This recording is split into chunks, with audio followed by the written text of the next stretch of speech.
अब हम बात करते हैं कि आप जैसे क्वालिटेटिव मेथड आपने बात की, उसमें आपने एग्जांपल दिया इथनोग्राफी का। तो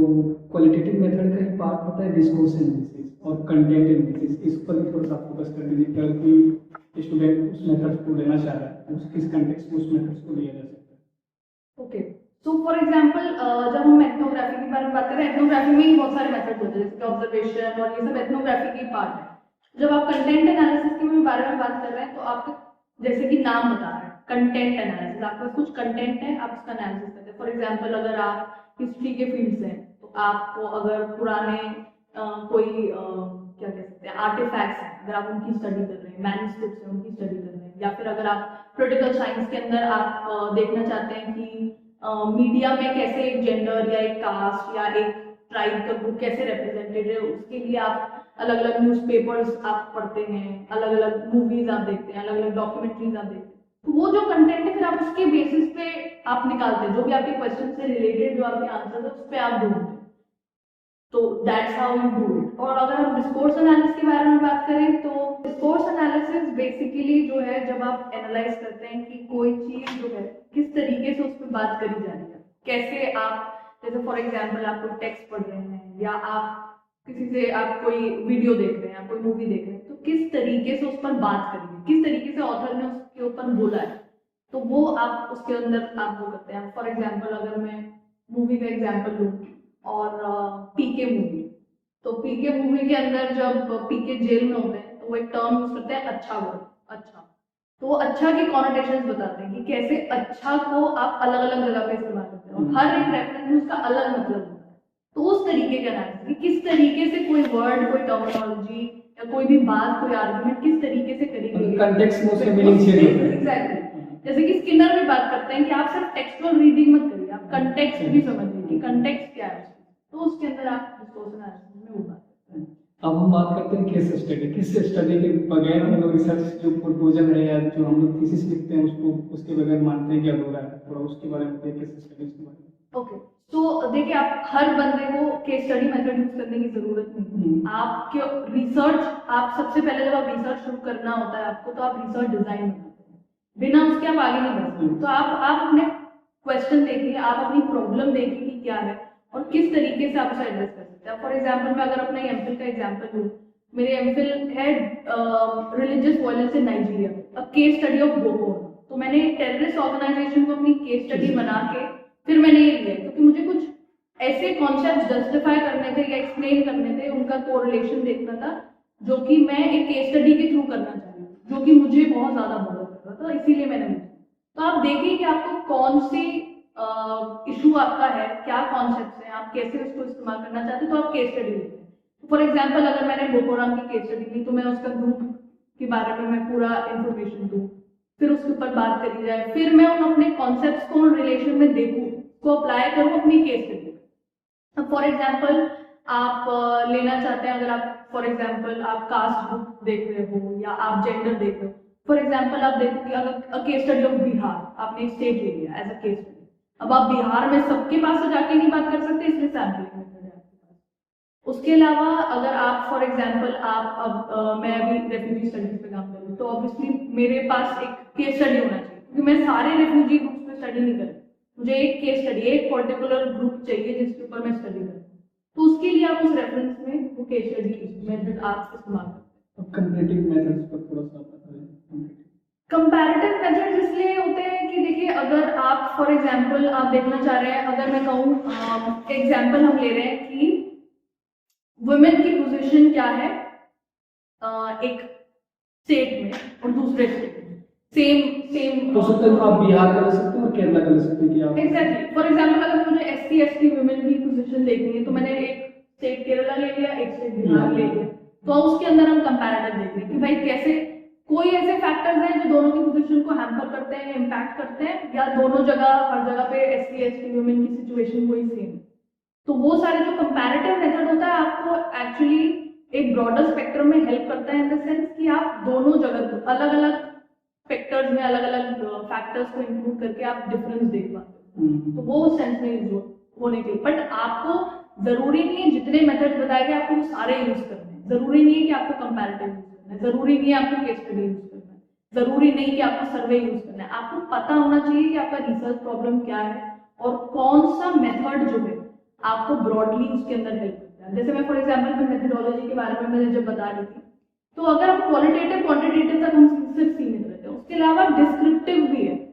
ठीक है, जिसके अंदर आप डिस्क्राइब करते हैं कि भाई आपने क्या क्या हुआ, कैसे कैसे, उसके अंदर आप वो सब चीजें लिखते हैं, आप सिर्फ डिस्क्रिप्टिव दे रहे हैं अपना, जनरली जो कि सोशल साइंसेस में नहीं होता। हम एनालिटिकल रिसर्च के बारे में बात करते हैं, जिसमें हम एनालाइज करते हैं कि क्या फैक्टर्स थे उसके पीछे। तो जैसे कि मेरा एमफिल डिसर्टेशन जो है जिसमें मैंने करा है, क्योंकि मेरा एक प्राइमरीली एक सेकेंडरी सोर्सेज बेस्ड रिसर्च रहा है, जिसमें मैंने फील्ड वर्क नहीं करा है, तो इसीलिए मैंने इसको डिस्क्रिप्टिव एनालिटिकल रखा। मैंने डिस्क्राइब भी किया है, डिस्क्रिप्शंस दी है, बट साथ में एनालाइज भी किया है, तो इसीलिए डिस्क्रिप्टिव एनालिटिकल।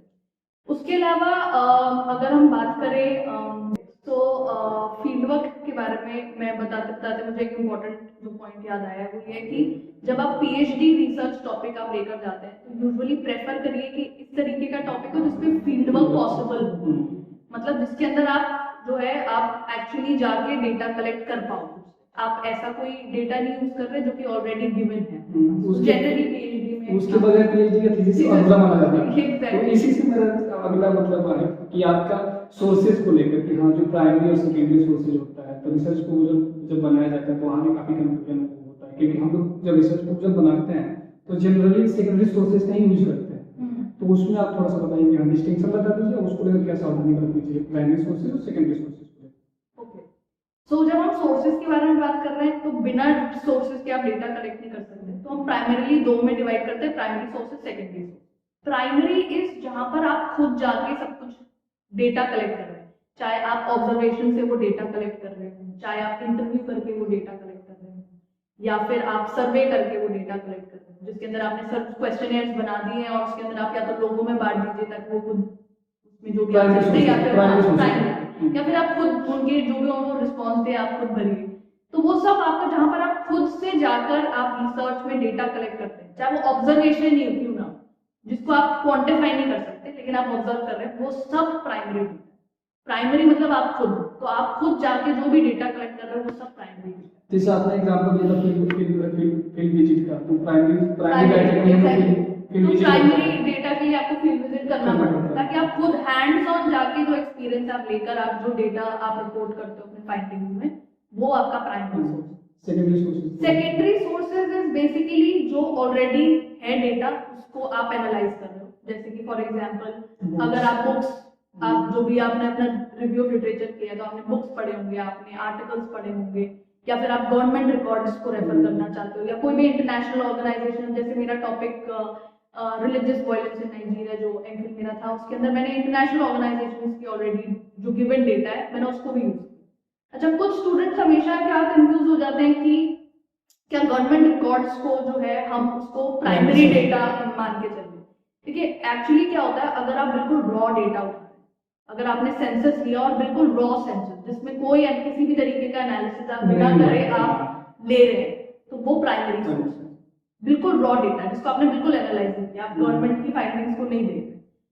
लेकिन अगर आप ऑलरेडी गवर्नमेंट ने जो स्टैटिस्टिकली सब कुछ आपको दे दिया है, सारा कुछ एनालिसिस कर लिया है, वो फिर सेकेंडरी। जो डेटा आपको किसी और के थ्रू मिल रहा है, जो आपने खुद से नहीं लिया, वो आपका सेकेंडरी, तो वो सेकेंडरी सोर्स है। आपका इंटरनेट में आप बहुत सारी और चीजें पढ़ते हैं, ब्लॉग्स पढ़ते हैं, वेबसाइट्स हो गए, इंटरनेशनल ऑर्गेनाइजेशंस की अलग अलग रिपोर्ट्स हो गए, वो सब आपका सेकेंडरी डेटा है, books, articles, everything all that. अब हम बात करते हैं कि आप रिसर्च प्रपोजल जब हम खासकर ड्यू में लेकर आते हैं तो वहाँ चैप्टराइजेशन की बात की जाती है, तो उसको लेकर आप और कुछ कहना चाहिए, क्या सावधानी बरतनी चाहिए चैप्टराइजेशन को लेकर रिसर्च प्रपोजल में? ओके,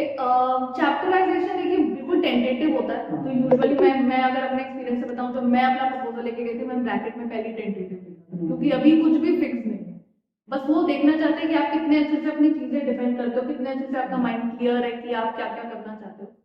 तो इंट्रोडक्शन और कंक्लूजन दो चीजों को हटा के बाकी जो मेन चैप्टर्स रहते हैं, आई थिंक पीएचडी के लिए 4 चैप्टर्स मिनिमम, इंट्रोडक्शन और कंक्लूजन को हटा के बाकी आपका टॉपिक किस तरीके से रहता है, कितना ज्यादा है, बहुत ज्यादा सेकंड क्वेश्चन कैसा फॉर्मुलेट किए, सब पर डिपेंड करता है। तो बेसिकली इसलिए अगर अगर आपने अपना स्टार्टिंग में रिसर्च डिजाइन बिल्कुल परफेक्ट तरीके से बना लिया, आपका दिमाग सॉर्टेड है कि आपको क्या क्या करना है, तो आपके क्वेश्चंस ऑटोमेटिकली आते जाएंगे। तो क्वेश्चंस अगर आपके आ गए तो उस बेसिस पे आपका चैप्टराइजेशन आता जाएगा कि आपको हर चैप्टर में क्या क्या देना है। इंट्रोडक्शन कंक्लूजन को हटा के मैं बोलूं तो टोटल 6 चैप्टर्स होंगे उस सेंस। तो मिनिमम इतना रखें, बहुत ज्यादा एम्बिशियस मत हो जाना कि 8-9 चैप्टर करेंगे हम, क्योंकि वो रिसर्च की फिजिबिलिटी भी देखनी है, कितने टाइम में हमारे को सबमिट करना है, बाकी चीजें कितनी करनी है, तो वो बेसिस। अब हम एक बात करते हैं कि जैसे आपने बताया था मेथोडोलॉजी और मेथड्स में डिस्टिंक्शन बताया, तो मैं बस उसी को थोड़ा सा क्लेरिफाई करना चाहूँगा कि अप्रोचेज और मेथोडोलॉजी और मेथड्स में थोड़ा सा आप डिस्टिंक्शन बता दें। इसको लेकर जो काफ़ी कंफ्यूजन होता है कि बहुत लोग इसको एक ही मानते हैं। एक्चुअली सबको कंफ्यूजन होता है क्योंकि लोग मैं कह सकती हूँ कि इंटरचेंजेबली यूज करते हैं। इंटरचेंजेबली यूज करते हैं, तो इसलिए कभी कभार कंफ्यूजन हो जाता है। जैसे कि मैंने आपको मेथड्स और मेथोडोलॉजी को ऑलरेडी बता दिया, पर अगर हम अप्रोचेस के बारे में बात करें, अप्रोच मतलब जैसे कि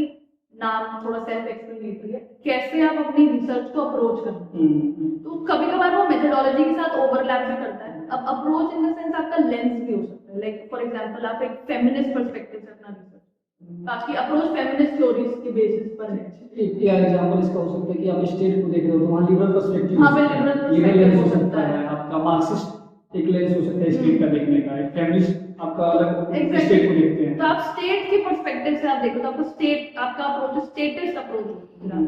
या अगर आप फॉर एग्जांपल अब मैं रेफ्यूजी स्टडीज पे काम करता हूँ, मैं रेफ्यूजी के पर्सपेक्टिव से काम कर रही हूँ या मैं स्टेट के पर्सपेक्टिव से काम करती हूँ, तो वो अप्रोच मतलब आप कैसे अपना डेटा पर अपने रिसर्च को आगे कैसे लेकर जाओगे, आपकी क्या अप्रोच होने वाली है, किस तरीके की थ्योरीज आप इस्तेमाल में लेकर आएंगे, किस तरीके की ब्रॉडर फ्रेमवर्क ऑफ मेथोडोलॉजी आपकी होगी, अप्रोच के अंदर तो हम लोग वीडियो का एंड में हैं, तो मैं आपसे पूछना चाहूँगा कि रिसर्च मेथोडोलॉजी के लिए कोई इंपॉर्टेंस बुक आप सजेस्ट कर दीजिए, और दूसरा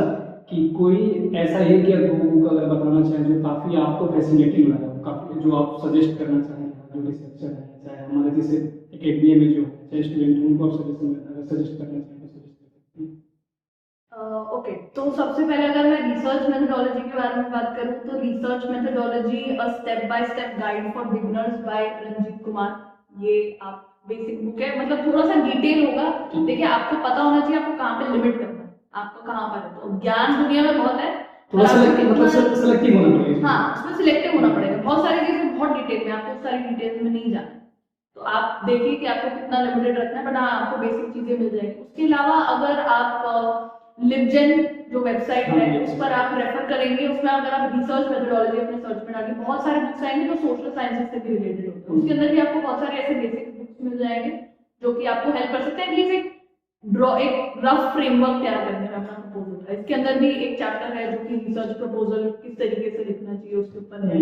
रिसर्च डिजाइन और ये सब आपको। और इंटरेस्टिंग बात है इस बुक का कि काफी सिंपल और डिजाइन भी काफी अच्छे से किया गया इस बुक। हाँ एग्जैक्टली। वही दूसरा क्वेश्चन का आप जवाब दे दीजिए। दूसरा क्वेश्चन का तो मैं एक बुक बता देती हूँ जो पॉलिटिकल साइंस से रिलेटेड हो और एक बुक इन जनरल मैं बता देती हूँ। तो अभी currently I am reading a book title the great Indian novel bye Shashi Tharoor, और उसके अलावा अगर मैं पॉलिटिकल साइंस से रिलेटेड एक बुक के बारे में बात करूँ तो I think Nations and nationalism जो है ये काफी अमेजिंग बुक है, तो आप उसको अगर आप पढ़ते हैं nations and nationalism by Ernest गेलर, तो ये बुक काफी फैसिनेटिंग मुझे लगी थी जब मैंने पढ़ी थी। तो या थैंक यू सो मच अकेंशा, काफी अच्छा डिस्कशन रहा, होपफुली आप लोगों को भी काफी अच्छा लगेगा। लास्ट में आप कुछ अगर बोलना चाहें तो आप बोल सकते हैं जो व्यूअर्स को। Thank you so much Vikas for having me, and ये बहुत ही एक ग्रेट इनिशिएटिव है जो विकास ने स्टार्ट किया है, क्योंकि